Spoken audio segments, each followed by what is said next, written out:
Here we go. Let's grab the 230, the all-arounder. And what for a lot of us was maybe one of the first glide baits that we came across. Perfect size, I think, very chewable. This is the float version.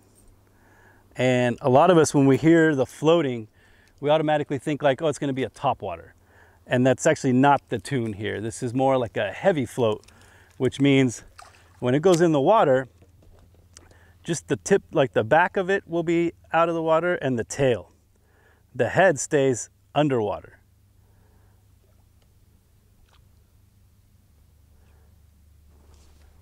And I would say the big thing with the Gan Crafts, especially the 230, like we've talked about before, this isn't just like your standard side to side type of glide. It actually ends up in this downward pointing position and then levels out. So it's kind of like the opposite of a smiley face, like a frown face.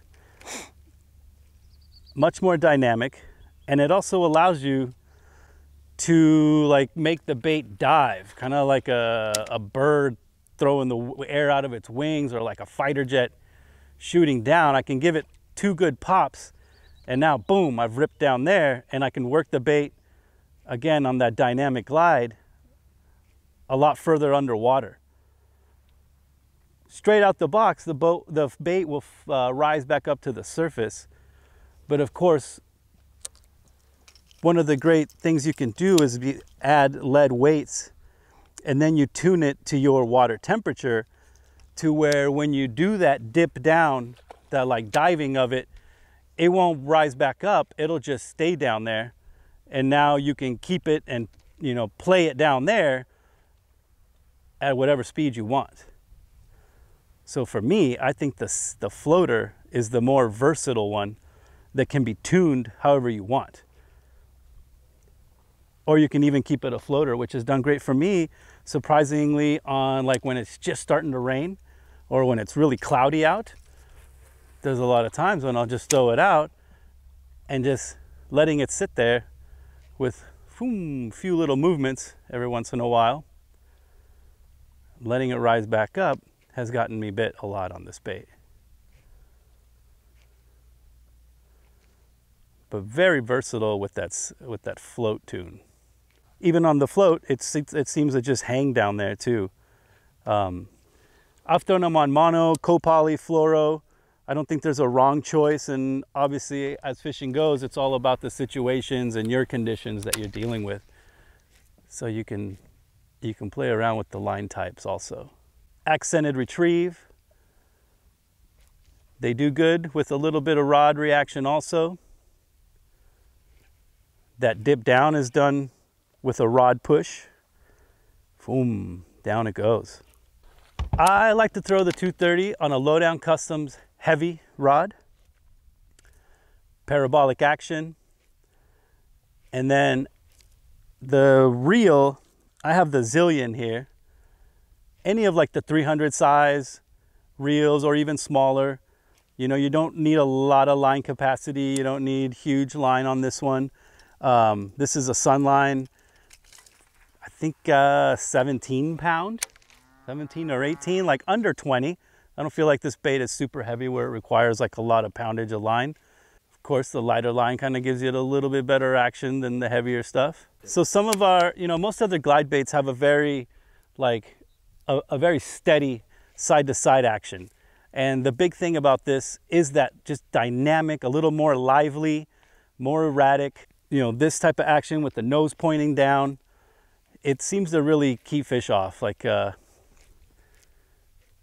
there's a lot we can do with it. We can almost dance it around a lot, kind of like more like a jerk bait.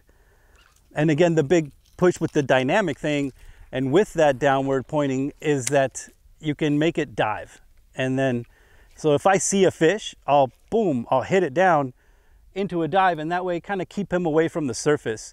And I feel like they're more happy to bite it if it's down lower than if I'm asking them to come up to the surface and then I'm having to stare down with them face to face here at the boat. The big thing is, boom, I can dive it down and then twitch it around down there and tease them. These things I've only seen I use in pictures, But I mean, when you see one of those pictures of the ayu, like this thing looks exactly like it. And it also just has a very natural, you know, bait fish kind of look to it too, that even though our fish have never seen an ayu in their lives, they really react to this. There's a lot of times when I've had fish come up to it, look at it, check it out, and be like, yep, bah, and they'll just eat it really well. They always come with good gear right out the box. I don't feel like I need to switch hooks or adjust anything on it as far as that's concerned. I like to fish them direct tie, like not a split ring or a swivel on the front. It already has enough action as it is, so I don't feel like I need to get it more sloppy or lose any of that. I like the direct input. A tantalizing action for sure. So now we tied on the sink, the Type S sink bait. And this one,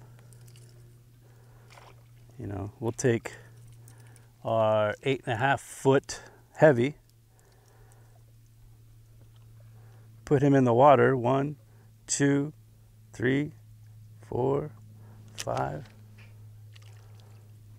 So in 5 seconds, he's made it that far down the rod.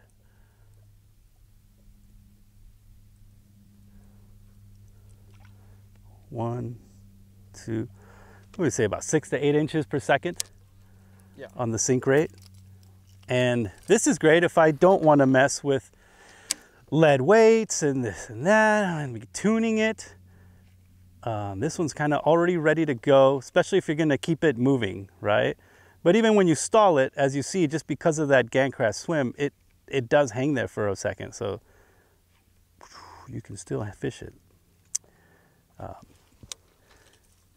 This is great if we're sinking it down a lot, right? And there are some times when we count them down to 30, 30 feet, 20 feet. This kind of bait will get you there. Whether it's the float or the sink, this bait still has that dynamic swim. They're tuned to do that dynamic glide, kind of nose pointing down, almost like it's searching or looking for something. It seems to just get the fish to really go nuts.